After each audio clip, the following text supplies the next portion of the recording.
Samantala, hindi na towing, kundi tire clamping na ang pantapat ng lungsod ng Maynila sa mga sasakyang iligal na nakaparada. At ang mga nasampulan, walang magawa kundi magmulta dahil hindi basta-bastang natatanggal yung clamp na ikinabit sa gulong ng kotse.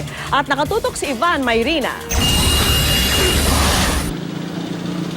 Ang no parking sign na marahil ang isa sa mga pinaka-dinededmang babala sa lungsod ng Maynila.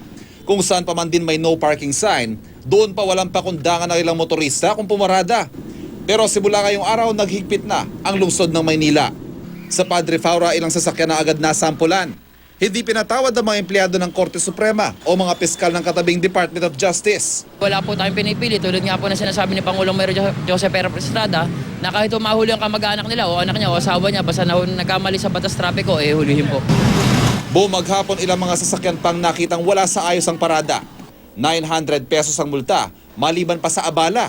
Kailangan kasi itong bayaran sa City Hall, tsaka palang makukuhang susi ng padlock ng tire clamp para puntahan ang nakalak na sasakyan. Wala na akong towing pero ano daw? Clamping. Ano ba nangyayari sa Manila? Ha? May towing, walang towing. Ngayon padlock. Kahit pa may driver sa loob, wala pa ring ligtas. Tulad ng isang ito na harapan ng no parking pumarada at hinarangan pa ang driveway. Hindi man na-clamp, ticket naman ang nakuha niya. Doble bukol na illegal parking at obstruction na 900 pesos din ang multa. Uwi na rin sana kami ng probinsya eh. Kung pagbibigyan kami ni Sir sana, salamat sana po. No parking daw eh. Oo nga po eh. Liwa-liwanag po niya sir. Yung may... Karatula, no, parking sign. Then, inabutan po namin kayo sir, natutulog lang po kayo sa sa upuan nyo Nakatulog lang ako kasi hinihintay ko sila sir. Pero ang dayuhang ito na pumarada sa tapat ng coffee shop na tinatambayan sa Malate, nagmatigas at ayaw ibigay ang lisensya ng sinita sa alanganing parada. Tuloy, tire clamp din ang napala niya. Ang clamp na ito hindi basta-bastang natatanggal. Tulad na nangyari sa kotseng ito na ang pagpipilit na tanggalin ang tire clamp nauwi sa pagkawarat ng kanyang gulong.